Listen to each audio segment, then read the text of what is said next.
It's actually pretty hard to be a motoring journalist today, I think. I don't want to go on a launch and have to come back with 3 news stories and a review and know everything after driving 2.5 hours in the car. I've spent more time eating at a launch. Everyone does than they do driving the freaking car. When he was talking about it, it was for the week that he had it and tested it. And for that week, I'm sure it was a fantastic car. They drive brilliantly. They tick so many boxes. First ever K4, which is really just a Serato with a different name and a stupid handle for the rear door. Yay. Yeah. First ever. Welcome to episode 1. Episode 1 of something. Some kind of automotive podcast. Yeah. I suppose we should really introduce who we are for those that don't know. It seems hard to believe that there's someone that doesn't know who we are. That's shocking, isn't it? I know. But it may actually be true. Yeah, that might be alluding to the level of arrogance and entitlement that you and I both feel for each other. Well, I'm pretty sure that redriven viewers know who you are, and I'm pretty sure that auto expert viewers know who I am, and I'm pretty sure there's an overlap of the Venn diagram. Yes. Yeah. Yeah. But weirdly, there's probably another 7 billion or so people out there that don't know either of those things. Yeah, and the aliens in geosynchronous orbit still cloaked because of the general standard of political discourse, etc., in our society. Yeah. Who goes first? How do we introduce ourselves? How do we do this? Well, I've been here for longer than you, so I'll go first. Okay. Fall on my sword initially. I was so good as, possibly excellent as a mechanical engineer that I walked out of university and became a journalist. Great. And I always loved cars, so that was my thing. That's why I endured the freaking brain bleeds to get the engineering thing across the line. But it gutted me that we never actually did anything practical. And I was more of you can tell from the ambient setting, I'm sure, I was more of your hands-on dude. Yep. You know, I always wondered when we were going to get to that and when we were actually going to do some fun shit with cars, and never happened. And really the only way to get involved with cars was to be a motoring journalist, because then you got this access to this endless series of cars that you couldn't afford to drive in exotic locations that you couldn't afford to go to. And that was sort of paradise for me for a time. And I did kind of everything. I was features editor of Motor and Wheels, and I was a host on Radio 2UE and Channel 7 and Channel 9's Motoring Expert, and then the mainstream media fell over, and here we are. Yep. So that's me in a nutshell. And I think there's a News Press Award, which is the motoring award thing in our general domain, that you and I will never get invited to. Never in a million years. But they should do an award for most hated motoring journalist. And I will gladly turn up and accept that award for telling the truth about how some of those cocks operate. I love it. Meaning car companies, not individual journalists. Yes. I think they try pretty hard. It's actually pretty hard to be a motoring journalist today, I think. You know, there's a lot of pressure. You got to keep churning out news, and I don't want to go on a launch and have to come back with 3 news stories and a review and know everything after driving 2.5 hours in the car. Yep. You know? Yep. I've spent more time eating at a launch. Yep. Everyone does than they do driving the freaking car. Anyway, here we are. That's me. Bloody lovely. I'm nowhere near as, I suppose, experienced Pompous. or qualified. Pompous? Up himself? You're nowhere near as pompous or I can up be. yourself as me. No, I can be. I can be pretty bad like that. My obsession with cars started very, very early on. My whole family have been into cars. Apparently, Mum always tells me that there's a video somewhere of me sitting with my uncle, and I knew what cars were before I knew what colour they were. So I could tell you what a Corolla or a Camry was, but I didn't know what red and blue was. Well, see, I don't think you choose cars, right? No. I think they choose you. They just reach out and choose you, and if they grab you, you go, cars. Yep. Well, that stemmed from that into racing go-karts and anything that had 4 wheels and a steering wheel. I was obsessed with ride-on mowers. My grandparents ride-on mower. That was one of my most fun things to do as a kid. Driving my grandfather's cars around his property way too young. The minute I could touch the pedals, and through high school, again, more and more obsessed. I thought when I was getting in my 20s and 30s, it would go away. It just gets worse and worse. Career-wise, as you went from engineering, I went from music. I was a musician and drummer and percussionist and DJ for 30 years, touring around the world doing that. And you weren't just some drummer, though. Come on. They're selling yourself a bit short. You were Marsha Hines' drummer. Yeah. Right? Yeah. Like, you've played some big gigs, dude. There's been some amazing stuff. Marsha is like my second mum. She's Isn't that amazing? She's supposed to be lovely. Oh, she is phenomenal. Like a genuine an amazing human. It's rare when you get a celeb who's actually normal and admirable in daily life. Yeah, but she inspires normality around her. So we've done gigs with some big names, and you see them almost humbled in front of Marsha because Marsha's so normal and just so incredibly lovely. You'll see people that are renowned to have an ego or be difficult to work with, but the minute they're in Marsha's atmosphere, they're grounded. She turns the volume down. She has an ability to do that. Amazing. It's amazing. Yeah. She's just an icon, and I'm honoured to. I was on the road with her for 10 years. Yeah, right. So it was, she was just wonderful. It was actually one of the heartbreaking things of Redriven is to have to decide between, well, I can't tour anymore. I was going to say, like, you would have to be passionate about percussion. Yeah. To do what you did. And leaving it behind like that, like at the top of your game. Yeah. That'd be like losing a freaking arm, wouldn't it? Yeah. I think after... Do you miss it? I do. I still play a little bit. Like, there would be the occasional gig here and there that I'll do. I think after 30 years, my hearing and my lower back were the ones that were going, you got to stop doing this. It's pretty energetic. Like, drummers are always cut. Yeah. You know? Yeah. It's my hearing's shot. Like, it's a mess. And also, I feel like I got to a point in that career of when I was in my late 20s, early 30s, I set some goals of what I wanted to achieve in music and sort of hit them kind of by mid 30s. Yeah. And got to a point of going, well, I don't really have much more on the bucket list here. Yeah. And then I was watching Inside the Actors Studio on YouTube, and there's a question towards the end of that of saying, if money didn't matter, what would you do as a career? And mine was instantly something to do with cars. I've always loved being behind the camera for like directing videos and film clips and TV ads and whatnot, and love cars and thought I just want to do something on video with cars, and worked my bum off doing it. Got a job at Car Advice for a while. That's where I met Sam, my illustrious offsider in Redriven. The notorious hand on our Ram 1500. Yes, driving podcast. For those that haven't seen the video, John and I did a video on a Ram 1500, and Sam was hiding in the back like some abducted child. Yeah, his hand kept just sneaking into the shot. The shot. And the comments are filled with, "Is there somebody in the back of that car? Who have you got tied up in the back?" Yeah, even in Redriven terms, I think Sam was on camera for all of a tenth of a second 4 or 5 years ago. So he's the unseen talent behind Redriven. And he is the talent behind Redriven. I wouldn't mind that, though, because the whole getting recognised in public thing, like I was on TV for 20 years, right? Yeah. And you hardly ever get recognised because people don't actually watch A Current Affair or Today Tonight or the news. Yeah. It's like ambient noise in the background. Yes. And occasionally you hear, you're watching Sunrise or Today and you hear Kylie Minogue's cellulite arse crisis or whatever, right? And anyone who cares about that is looking across. Like Dad's looking across in case there's a sneaky shot of Kylie's arse, and Mum's looking across because she's interested in cellulite generally, how she measures up. And then it just goes back to being ambient. So you're on for some segment and nobody's watching you and you don't get recognised. But then on YouTube, dude, as you know, dude, it's people immense. are engaged. Oh yeah, massively, absolutely. And with Sam, I always say Sam is kind of like the bass player from Coldplay.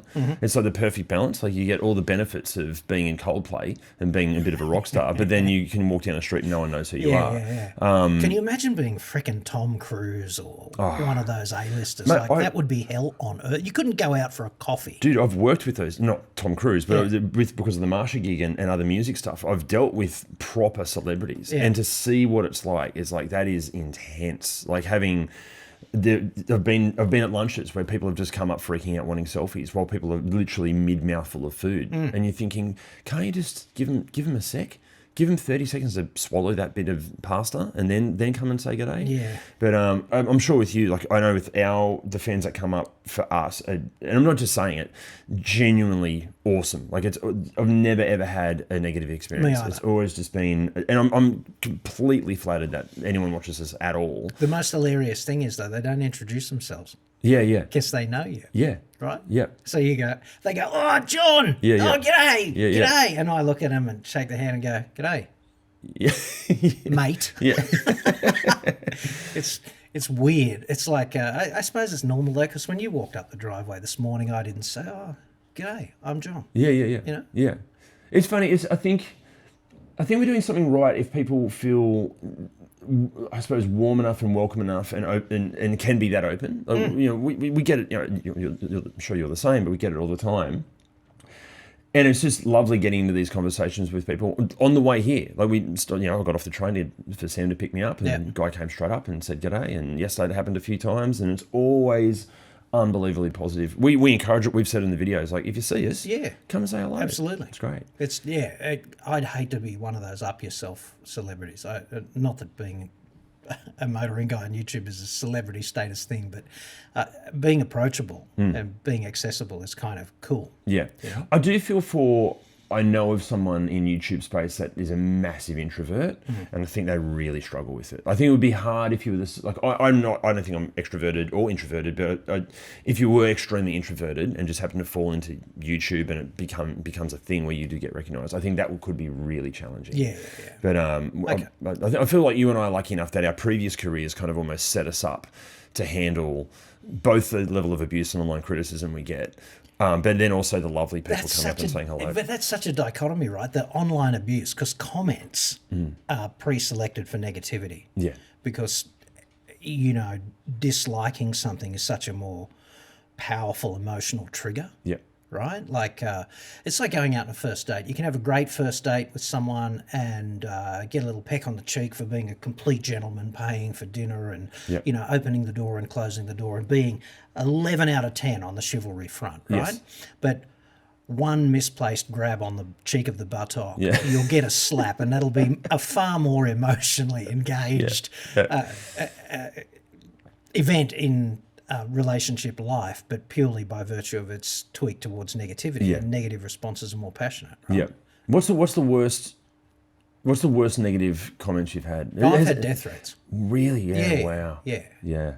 But my take on that is I'm not providing a forum for people to abuse me. Yeah. So if you want to tell me that you disagree with what I say, that's cool, dude. I'm up for that. Especially if I'm wrong on the facts, like let me have it. This is because that's the game, right? This is the price you pay for sticking your head above the trench. If you're wrong on the facts, just get shot in the head. Okay. Yeah. But when you step over the line and it's like just abusive, I'm not providing a forum for that, so I just block people now. Yeah. So do I really care what Redman 476 thinks or says? Yeah. I have an immense amount of empathy for them. It's weird. I've kind of shifted. Like, I think initially it was, doing what we do. You want to do the best job you possibly can, and it sometimes hurts when people are criticising what pants you're wearing or how you speak or your hair. Yeah. Whereas now, people used to criticise me for being fat and bald, and I've gone, "Is that the best you've got?" Yeah. No, look, I now have. I just think, how sad is their life if the one bit of enjoyment they get is telling a stranger on the internet that their pants are too tight after watching them for 15 minutes. Yeah, I'm like, man, right, come on. I just feel so sad. I feel really sorry for them. Were they gaffer taped to a chair with a gun at their head? Watch this. Yeah, I don't think so. Yeah, it's nuts. But speaking of the audience and the feedback and all of that stuff, with the podcast, I'd really encourage feedback and questions. Like absolutely.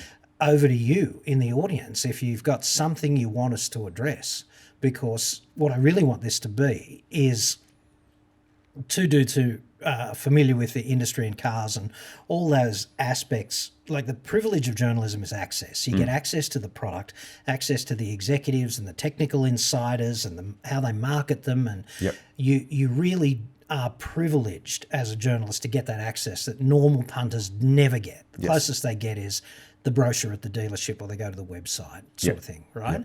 So if you want, in the audience, if you're out there and you want any deep dive into how the fuck this actually works, or just any of the technical stuff or any of the detailed nuance about any of the cars, like any question at all, really. Sure. Anything you want to know. How does that work? Please reach out if you've got any questions about anything car related or us related. Reach out. Because our thing is, we are unafraid to say what we really think about stuff in the automotive domain.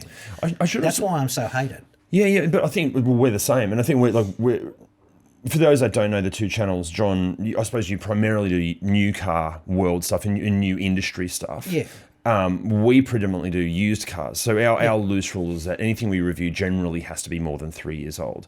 The advantage with what we do, and I think we cop less hate than you do from the industry, is because because the car's more than 3 years old, the manufacturers don't even really care anymore. I'm sure that we're definitely, The upsetting manufacturers are like, can we still make a bit of money out of that with the parts? the Servicing. Yeah, exactly. But, So we're fortunate that we don't have to play the political new car game. So we don't have to worry about if we piss off a manufacturer. Just don't care. Yeah. You've at least had the guts to do that in a world where most people would be like, "Oh God, I can't say anything bad about X, Y, and Z brand because." Mate, my nuts were in a vice, and the vice was this big. Yeah. And some gorilla was cranking on it. Yeah. Like, it was a serious nuts in a vice event. Like, TV was dying, radio was dead. I was a host on TUE, and I got the police minister and the commissioner of police and the boss of the highway patrol massively offside with some things I said on air.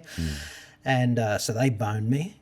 And actually, I boned them. It was so distasteful that I boned them, but I think they were thinking about boning me anyway. Right. And TV was like TV's been on the precipice for ages. They're over the edge now, and they're rooted.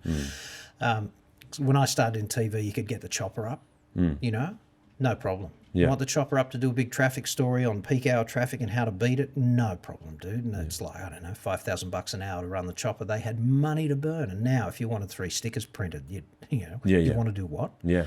So TV's fucked.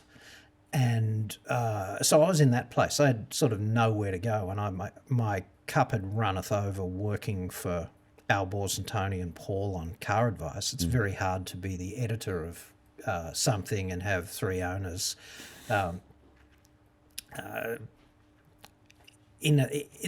you notionally in the reporting hierarchy, but above you in calling the shots sweepstakes. Yeah. So I just said, fuck that, and thought, wouldn't it be a mad experiment if a motoring journalist said what he really thought? Yeah. Because it's amazing to me at launches, right, where motoring journalists all sit together and they'll say things like, oh yeah, Volkswagens are great. They're beautiful cars, are great to drive, but I never fucking own one. And then they'll be in front of a camera tomorrow going, this is the best Volkswagen. I love this car. I can't, it's, believing at 100 miles an hour because you don't want to get an advertiser off side. The same thing with Mercedes-Benz, or like I wouldn't own a Volkswagen or a Mercedes-Benz if my life depended on it. And I do think they're beautiful cars that drive really well, right? The first 3 years is great. Status symbol, like 2 thumbs up, dude. Ownership proposition, you've got to be kidding. Yeah. Right? Like owning a Land Rover. So Auto Expert is just basically a mad experiment. How's it going? Well, it's been running for some time now. It's very confronting because I got a message, like one of those push notifications from YouTube the other day. It said, congratulations, your channel is 15 years old. 15 years old. And I went, fucking hell, I've spent a quarter of my life being a YouTuber. Dude, I've been watching you for 15 years. I don't That's know about amazing. that. Okay, so the funniest thing about that is that I spent a lot of that time being an insider on radio and TV, and I used to dress for TV on YouTube, with a green screen. The suits are fantastic. I used to wear the suit and the contrasty shirt and tie and the whole, like, no one watched because it's just another corporate criminal on a small screen, right? Yeah. And then when you start wearing your stupid shirt and your stupid hat and looking like the dude down the pub and dropping the odd G off the end of words ending in ing, all of a sudden you're credible and trustworthy, right? So, I'd say there is definitely a market for someone who will say what they really think, and it's the most liberating thing I've ever done. You must be incredibly like 15 years, and it's easily one of the leading automotive YouTube channels. And it's a one-man show. You must be incredibly proud of that. It's probably the biggest one-man band. Oh, it has to be. Automotive one-man band channel. Yeah.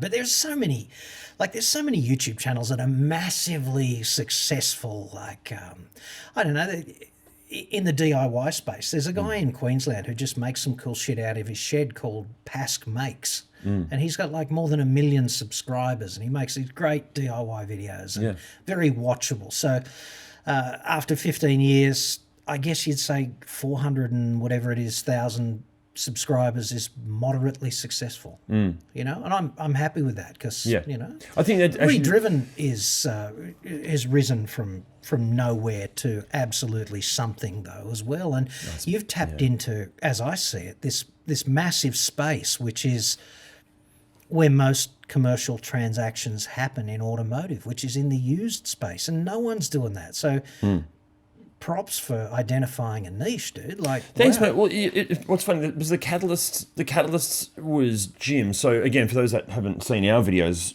I'm on camera, I suppose, talking about what goes wrong with the exterior, and I suppose the more subjective aspects of the interior and things like that. So you're a three-way, really. It's a three-way. Yeah. Well, it's actually a four-way because we have Cal that does our editing. So there's four of us really. Oh right. Yeah. I didn't realise you had a silent. We do have a silent Cal. And Jim is our resident mechanic in the video, so he's the mechanical aspect of it. But he was mainly the catalyst for this happening. Sorry, Jim's a hilarious guy, affable, great personality. We've been mates for 20 years plus. And we hung out one afternoon, and it was a Friday. He was really down in the dumps, and I was like, okay? What's going on?" And he said, this is the story of the catalyst of Redriven existing." Yeah. And he said, this young guy came in, apprentice tradie, 18 years old, worked at Macca's from 14, 15, saved up all his cash to get a deposit, did his due diligence on buying his dream car, watched all the new reviews, the whole lot, bought a Volkswagen Amarok because the reviews all said that's the car to get. I think got a $25,000 loan for that car, as it was like a $30,000 car or something. It did a gearbox, which took out an engine, or might have been vice versa. It did an engine, took out a gearbox. Anyway, ended up being about a $20,000 repair bill on this thing. So he's an 18-year-old kid. He's now in pushing $50,000 worth of debt with nothing to show for it. And no wheels. No wheels. He was in tears in Jim's office going, like, what do I do now? He's risking losing his apprenticeship because he doesn't have transport. Didn't know what to do. And then Jim said, the thing is, that's the third Amarok this month we've had do the same thing. Yeah. And he's like, why isn't someone out there telling people that, as a new car with a warranty, fantastic, arguably one of the best dual cabs you can buy. Out of warranty, no. Or if it's had any missed services or any missed maintenance, just absolute no. Yeah. At the same time, Sam and I have been talking about, why is no one doing the used car space? Because it's out of warranty where stuff goes horribly wrong. And I've had friends of mine, Nikki and Sam, that had bought a Range Rover Sport, and it nearly ended the relationship because of the amount of dramas they had. And they were like, but it's a Range Rover, it should be amazing. It's like, just because it has a premium badge does not mean it's a premium product. So all these things were happening at the same time for Redriven to occur. And then I think you're right. I feel it resonated with the marketplace, and it's just going gangbusters. So I think we hit 400,000 any day now. In terms of subscribers, views are insane. See, to me, that's nuts. Yeah. That's like 400,000. Like, you think about the size of the stadium you need. It's four MCGs. It's 4 sold out MCGs. That is insane. When you think about it, and obviously not every subscriber watches every video. No. Get that, but it's a massive number of people who took time out of their otherwise perfectly full lives to reach across and go subscribe. Mate, I watched a video and they went, that's worth subscribing to. Mate, I remember when we hit 1,000 subscribers, and I was going, oh my God, I don't know 1,000 people. That's insane. Dude, I was lying on the couch at 2UE in the room in between the two studios. Yeah. The cricket's on over summer and I'm on standby. So if the broadcast falls over, I got to stand up and walk into the studio and press the on button and go, it's 25 minutes after 3 and this is unexpected, isn't it? Yeah. Do the weather. Yeah. Got a couple of stories to talk about, take a few calls. Hopefully the broadcast comes back on and then you cut back to it, right? Yeah. And I cracked over 83,000 views in a month. Wow. Right? Yeah. And that's a magic number to me because 83,000 times 12 is 1 million views in a year. I went, 1 million views in a year. Yeah. That's freaking awesome. And now I get 1 to 2 million views a month. Yeah. It blows your mind. It does my freaking head in. Yeah, it's just insane. And again, we're both so fortunate that I'm humbled by it. Oh, it blows my mind. It's not like how good am I? No. I hate people. I'd hate it if anyone thought that. It's like it reaches up and pinches me. It's like reality check, dickhead. You're very lucky that this experiment worked. I also it's watching other channels. Like I watch Haggerty, like Jason Camissa on Haggerty, those videos, and I just go, oh my God, that's good. Like everything about it's fantastic. And yeah, even there's plenty of Aussie channels, like the Mighty Car Mods boys, always kicking it out of the park, you know. And there's so many channels that go. They're so good because they turned what two mates do in the driveway every weekend into an art form. Yeah, it's so good. And it's a vehicle that not only funds their lives, but a whole bunch of people working for them in the background, doing the merch upstairs and all of that stuff. Like, props to them. But it's also, and I think it's something that you and I are trying to achieve as well, that they've done so well. They've created a community around Mighty Car Mods. Yeah. And I think I think there's a responsibility that if you've got this sort of reach on a YouTube channel, there's got to be some massive amounts of giving back. Even like we're making a real point of, you know, that's how this came together. We want to collaborate. We're trying to push this collaboration thing with a bunch of YouTube channels. Maddie and Jacob at Car Source, Maddie Campbell at The Right Car. You know, Brett Davis over at Driving Enthusiast and all of that. Like, the independent automotive dudes need a bit more of a voice, and I think the only way to do that is to loosely associate. Well, I just think if you've suddenly got some success in any realm, not just YouTube, but any sphere, it should be a responsibility that you also help those around you up to get bigger and better as well. Yeah, totally. I think the channels that kind of shut collaboration down or don't even help young and upcoming, some 16-year-old kid trying to make a channel. Well, can you imagine Drive ever collaborating with Car Expert? No, not in a million years. Or any of those major branded automotive outlets. Yeah. That'd be like Hamas and Netanyahu doing a podcast. Yeah. Right? I'd listen to that. Yeah, me too. I think it'd be awesome if they did. They might work some shit out, you know, but they'd never do it. And it's kind of that level of animosity. Yeah. And it also makes no sense because you look at, again, from my music background, some of the best music that's ever been created has been collaborations. You've only got to look at, you know, there's videos of Mark Knopfler with Sting, with Phil Collins, with Eric Clapton on stage, and it's just incredible. How could it be bad? You know, you go, well, surely, like, if all the YouTube channels went, well, let's start doing some more stuff together, it's going to be a positive thing. But unfortunately, for whatever reason, some channels just don't allow that to happen. Yeah, I agree, but by the same token, they're all in cookie cutter mode. Yeah. Every review is the same. Yeah. We start with a piece of the camera out the front. We do a driving thing. Here's the seat. Here's the center console. Here's the dashboard. Here's the glove box. Yeah. You know, like, and they're talking about a performance car. Yeah. Right? Yeah. Can we get to the actual performance? Yeah. Would that be too much trouble? I won't say who it was, but I remember I did some research a little while ago on Toyota RAV4, and one of the reviews I read was talking about how the steering slightly off center doesn't have a lot of nuance, and that if you really push on it, just understeers. I'm like, yeah, because every family in a RAV4 is going to be going, I was going to buy a RAV4, but the steering nuance off center is just not quite there. Yeah, no, the understeer, everything about it was just right, but the understeer. Yeah. I pushed it really hard into turn 1 off the end of Conrod Straight. It just wasn't there. You know, Makes sense, doesn't it? If it's an Ioniq 5N, and that's your criticism, fair enough. Yeah. You know? But a standard hybrid RAV4. RAV4? Yeah, no. Right?